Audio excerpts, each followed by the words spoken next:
ক্ষীর নিয়ে আসছো তো আজকে মেঘলা মেঘলা আকাশ।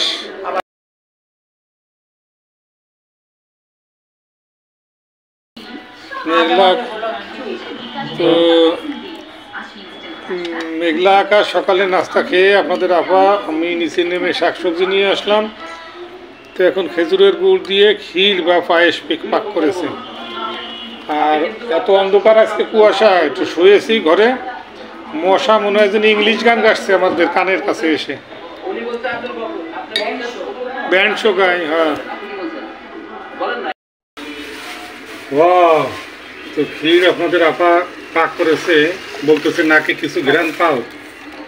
তাই বললাম যে না পাচ্ছি না, তো ঠান্ডা সর্দি কেমন কেমন।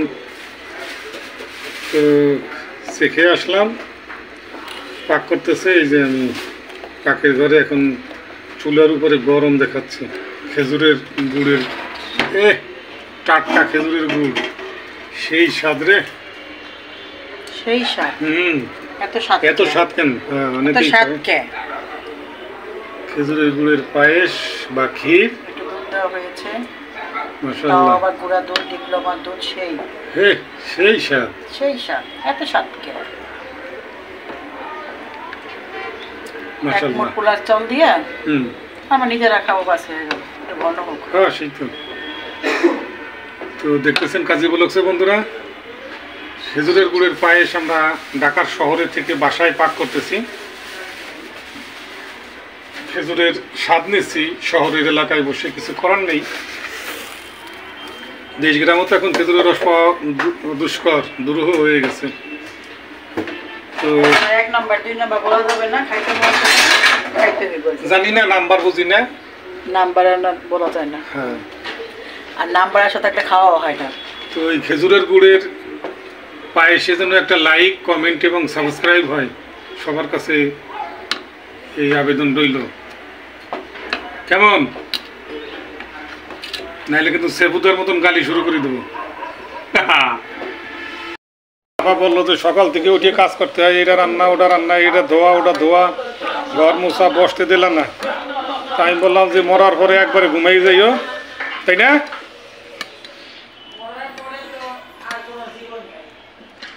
মরার পরে এক জীবন আছে না আখেরাতে, মরার পরে এক জীবন আছে না আখেরাতে, দুনিয়ার জীবন শেষ। ওই তো মরার পরে ছুটি হইলে তো একবার ঘুম দেবা।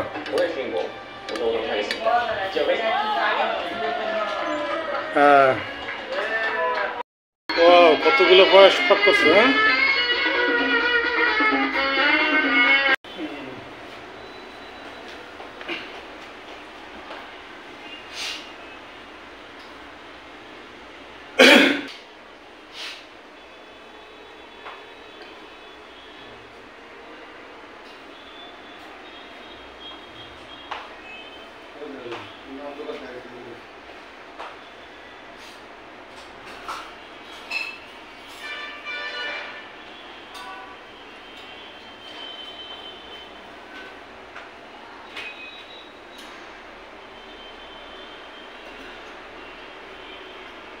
তাই না? তুমি এটা দেবো।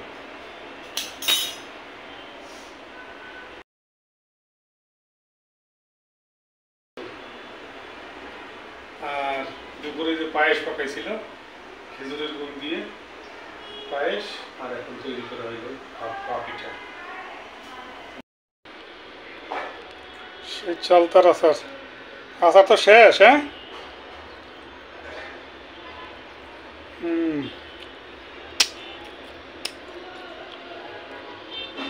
এটা হ্যাঁ খাবি?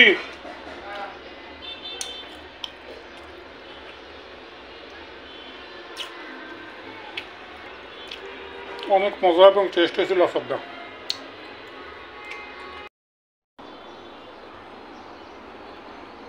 মুখে পুষি ঘুম পড়ে,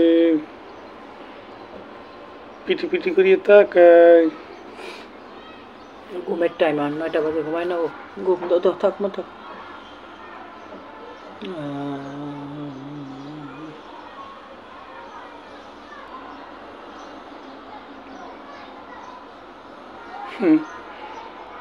আবার তাকাই দেখে।